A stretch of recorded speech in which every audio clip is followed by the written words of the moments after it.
Olá, aqui é o professor Jalbert falando com mais uma aula do nosso curso de Circuitos para Comunicações e hoje a gente vai continuar falando um pouquinho mais sobre o indutor.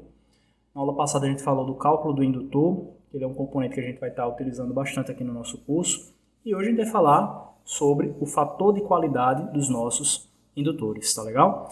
Para a gente falar sobre isso, a gente precisa saber algumas coisas antes disso, tá? A primeira é que um indutor ideal ele deve possuir impedância puramente reativa. E essa reatância, vamos dizer assim, né, ela vale ômega-L, tá? E aqui a parte imaginária, ela é dada justamente, né, por causa do J que a gente tem, tá? Que a gente tem isso lá de números complexos, tá legal? E fatores como resistência do fio, efeito pelicular, capacitâncias parasitas, tudo isso altera o valor medido da reatância e acrescenta uma componente resistiva no meu indutor. Então, apesar de eu ter o meu enrolamento, né, o meu indutor, ele não é uma impedância puramente reativa. Ele tem uma característica resistiva nele também. Tá legal? Então, essa é a informação que a gente está dando através desses dois tópicos aqui. Tá? E aí eu tenho algumas representações para o meu indutor. A primeira é o indutor em série com resistor, que é essa representação aqui.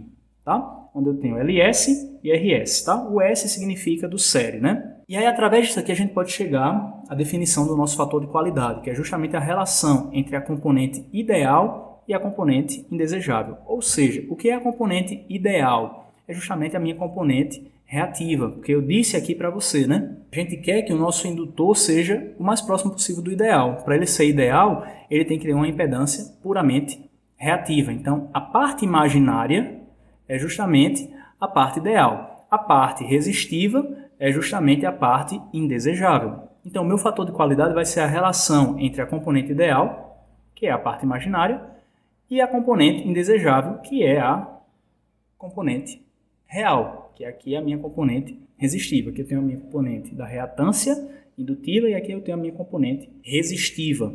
Tá? Vai ficar quanto o meu fator de qualidade, sendo indicado aqui pela letra Q?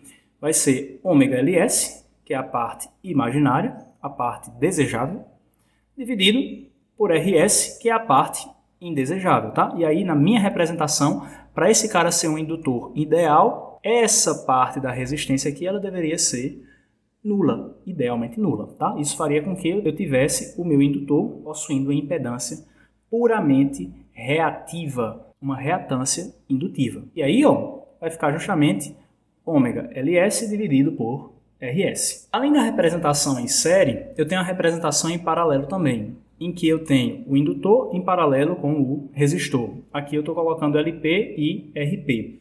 E aí, para essa representação, a gente vai utilizar a admitância, tá? Como está em paralelo, eu vou pegar a admitância desse cara, que vai ser 1 sobre J-LP, mais esse cara, que vai ser 1 sobre RP.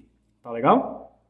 Como o meu fator de qualidade é a parte imaginária dividido pela parte real, então eu vou ter o seguinte, ó, 1 sobre ômega-LP dividido por 1 sobre RP. Quando você faz essas continhas, você vai obter RP sobre ômega-LP. E aí você percebe, né? Esses dois modelos aqui, eles são iguais, tá legal? Só que uma é representação séria e a outra é representação paralela. Então, esses fatores de qualidade aqui, eles devem ser iguais também, tá legal? Só que aqui um é a representação séria e o outro é a representação em paralelo. Então, esses eram os conceitos que eu tinha para apresentar por hoje. Espero que você tenha entendido os conceitos. Espero que você tenha entendido essa aula, que tenha gostado dessa aula. Me diz se essa aula ajudou você nos seus estudos. Curte, comenta, compartilha esse conteúdo com quem você gosta, com quem você acredita que pode se beneficiar com ele. Se inscreve no canal, ativa as notificações para estar recebendo vídeo novo toda semana que a gente posta vídeo novo aqui no canal.